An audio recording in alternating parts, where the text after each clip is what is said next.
प्रिय साधकों, राजा जनक अष्टावक्र से कहते हैं कि मैं अपनी आत्मा में स्थित हो गया हूँ। लेकिन अष्टावक्र यह देखने के लिए कि राजा जनक को आत्मज्ञान हुआ है कि नहीं, उनकी परीक्षा लेते हैं। अष्टावक्र कहते हैं कि तुम एक बार अपने भीतर झांक कर तो देखो कि कहीं कोई सुख की कामना तुम्हारे भीतर रह तो नहीं गई है, या तुम अभी भी मानते हो कि संसार में या किसी वस्तु में सुख है। इस प्रकार के प्रश्नों से अष्टावक्र यह जानना चाहते थे कि क्या राजा जनक को आत्मबोध हुआ है या नहीं। अष्टावक्र राजा जनक को समझाते हुए कहते हैं कि जिस शरीर को व्यक्ति अपना शरीर मानता है, वह शरीर भी अपना नहीं है। जिसे आत्मबोध हो गया है, वह इस शरीर को अपना शरीर नहीं मानता, इसलिए उसे निंदा और स्तुति छू तक नहीं सकती।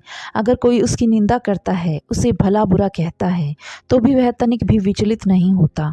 अगर कोई शब्दों के चातुर्य से उसका गुणगान करे, तो भी वह प्रसन्न नहीं होता, क्योंकि आत्मबोध के बाद अपने और दूसरे के शरीर में कोई अंतर दिखता ही नहीं। वह सबके भीतर एक ही सत्ता को देखता है।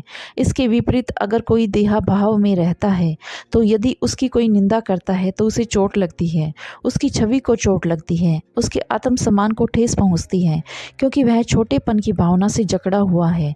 जिसे आत्मबोध हो गया है, जिसने अपनी आत्मा को जान लिया है, वह तो खुद चिंतामणि है। वह इस तुच्छ शरीर का गुलाम नहीं है। जो निंदा करने पर विचलित हो जाता है और प्रशंसा करने पर फूल के कप्पा हो जाता है, वह देहा भाव में जकड़ा हुआ इंसान इस शरीर का गुलाम है। लेकिन जो अपने शरीर को ऐसे देखता है जैसे दूसरे का शरीर हो, उसे ना निंदा से कोई फर्क पड़ता है और ना ही स्तुति से।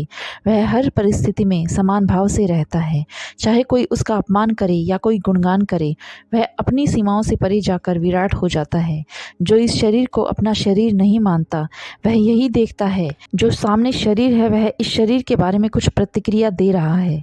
वह इस शरीर का गुणगान करे चाहे निंदा करे, मुझे इससे क्या फर्क पड़ता है। जो प्रतिक्रिया कर रहा है वह भी अज्ञान से घिरा शरीर मात्र है। यह प्रकृति का खेल है, यह सब माया का प्रभाव है। तो यह भेद होता है एक ज्ञानी और अज्ञानी में। जो आत्मज्ञानी होता है वह कभी इन बातों से विचलित नहीं होता, लेकिन जो अज्ञानी है वह तुरंत उससे प्रभावित हो जाएगा। अगर कोई निंदा करेगा तो वह क्रोध से भर जाएगा, और अगर कोई गुणगान करेगा तो वह फूलकर कुप्पा हो जाएगा। अगर कोई मान लो उसकी निंदा करके चला भी गया, तो उसके बाद भी उसके मन में द्वंद्व चलता रहेगा।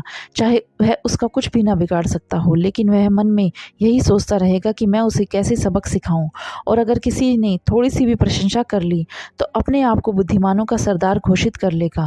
फिर कई दिनों तक उसके मन में महानता के विचार चलते रहेंगे। इसलिए अगर कोई देहा भाव में रहता है, तो भी उसे यह सोच लेना चाहिए कि ना मैं यह शरीर हूँ, ना यह शरीर मेरा है। ये तो केवल हमारा यह मन है जो विचारों का ढेर है। वह शरीर जो हड्डियों का ढांचा है, इसके अलावा देहा भाव का अस्तित्व और कुछ भी नहीं है। यह शरीर भी मन की कल्पना के अतिरिक्त और कुछ भी नहीं है। जो इन सब को जान लेता है, वह अपने मन को वश में कर लेता है। एक विचार ही उसे भवसागर से पार कर ले जाता है। ना मैं यह शरीर हूँ, ना यह शरीर मेरा है। मैं शुद्ध चैतन्य परमानंद हूँ। जिसने यह जान लिया, उसने कुछ न पाकर भी सब कुछ पा लिया। राधे राधे।